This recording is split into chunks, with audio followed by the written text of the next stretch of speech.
Rachel Colomb, and this is just saying. Today we're going to talk about forgiveness. What do we lose when we choose not to forgive, and what do we benefit when we choose to forgive? In short, what we lose when we don't forgive is we're making a choice to hold on to our pain and suffering of a moment in time. That could have been a tragically long period of time spanning decades, or it could have been one isolated event. It doesn't matter, it's not a competition. The point is, when something traumatic, or it doesn't even have to be traumatic, it can be something that sort of scarred you in some way. Not everything is trauma, but really a lot of that is up to personal perception of how you really feel in the world. So don't worry about that. It's how you feel. And when you choose not to forgive, you're basically saying, well, I'm going to hold on to this for the rest of my life. I'm going to allow myself to be affected in a negative and detrimental way by this pain and suffering that I went through. I'm going to choose not to let go. Now, you don't have to forgive to the person or persons that created that situation for you that was really bad or traumatic. In some situations, that could actually be quite dangerous. Some people you would say, no, we advise you against doing that with that person. It's something that it's an inner thing that you do within yourself. Okay. What do we stand to gain when we choose forgiveness? You stand to gain peace of mind. When you can truly forgive of the things that have happened to you that you would rather they did not, you are saying, I am beyond the bad things that have happened to me. My life is more, my worth, who I am is more, and I'm not going to be defined. I'm not going to choose to be defined by these very negative circumstances. I'm going to choose to forgive. And instead of having hate and resentment, rage, all sorts of difficult emotions that can stalk you for many years, instead of having all of that, you can have peace of mind. You can have a gentle peace of mind, you know. Does this mean you'll forget? It makes it a lot easier. I've had some things I've had to forgive, and when I am feeling really forgiving, generally I don't think about it very much because I've made a choice that I'm forgiving this, you know, I forgive that person and I'm going to let this go, and you basically decide to move on and forward in your life in a better way. But sometimes what we find when we forgive is that it's kind of like the ocean, and you're on the beach just near the waterline, and that which happened to you is like a wave, and it comes in, and it washes over you, and you're like, oh, and you already dealt with this, and now you're frustrated. It could be 10 years later, it could be a week later, it could be a month later, it could be a year later, it could be 50 years later, and it's washed over you again, and you feel connected to those moments. Please don't give up. Please don't despair. This can be very normal for a lot of people. It's something that a lot of people go through, where you resolve something in your life, you forgive, you move on, and then a bunch of things can sort of happen to kind of like get you focused on that again, like triggers and things like that. And sometimes it's not even anything that's necessarily about what happened to you.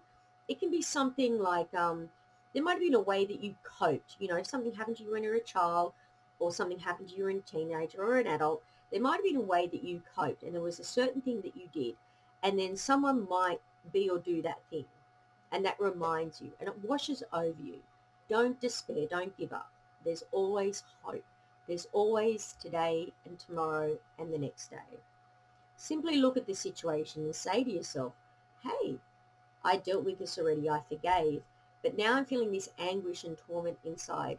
So what you do is imagine it's a big tree in a garden, and you embrace that tree, because if you can embrace that tree and how you feel, you are embracing yourself.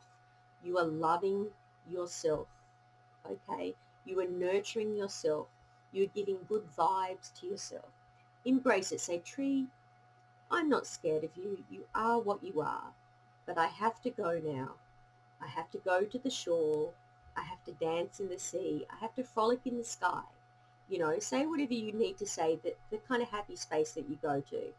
I know sometimes there is no happy space for some people. I've had a lot of depression in my life. Sometimes there's no happy space. Then you've really got to have a toolkit of things to help sort of like jog you out of that moment. If you've got good friends and you've got a network of people, this is great. But not everybody has that at all times. Sometimes we're low in our resources of others. Sometimes it's not appropriate, you know.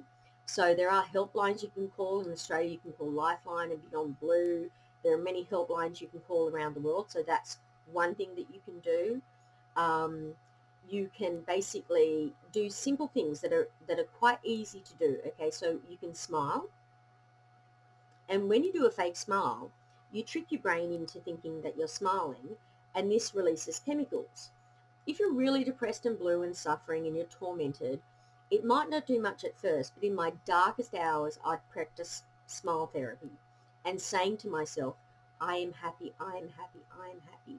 Like I would override all of my negative thinking, basically traumatizing myself, persecuting myself over things that I should have, not been doing that to myself. I should have been caring for myself. And I'd say, I'm happy, I'm happy, I'm happy, to kind of like rewire my synaptic pathways in my brain and smile. And honestly, on my darkest days, I would smile. I'd sit here. And then you know what happens after a while? Sometimes I smile for half an hour before it happened. Sometimes it only took a matter of minutes. But you actually start really smiling and you feel better because you get that release of positive chemicals that make you feel better. The brain is a complicated thing, but you can trick your mind. Believe me, you can do it. Something that I would recommend, it's not on Rumble yet, it's on YouTube, is 59 seconds. So the number's 59 seconds. It's a YouTube channel with this dude, and everything's a minute, 59 seconds. All the videos are 59 seconds, and he does lots and lots of stuff on there, with ideas about yourself. It's a fantastic, fantastic channel I just discovered. It's got lots of stuff on there, and he talks about the smiling thing, which I had heard about previously, and that's why I did it. So, things get on top of you and you feel, oh, no, I can't let go of that now. Don't be nasty to yourself. Don't persecute yourself. Don't judge yourself in your weakest moments, okay? Just try and nurture yourself and think, if I'm my best friend, what would I be doing if my best friend was in this situation? What would I be doing for them? And try and do that for yourself. Just try and love yourself. At other times when we're stronger, we've battled Goliath and we're feeling better about ourselves, then you can look at it and say, okay, I think I might be ready to forgive. And I tell you, when you truly forgive and you truly let go, those moments are the most beautiful moments you ever have, especially if you have suffered, traumas, because it frees you. It frees you from that moment in your life or those moments in your life. You only stand to gain in positive ways. Thank you.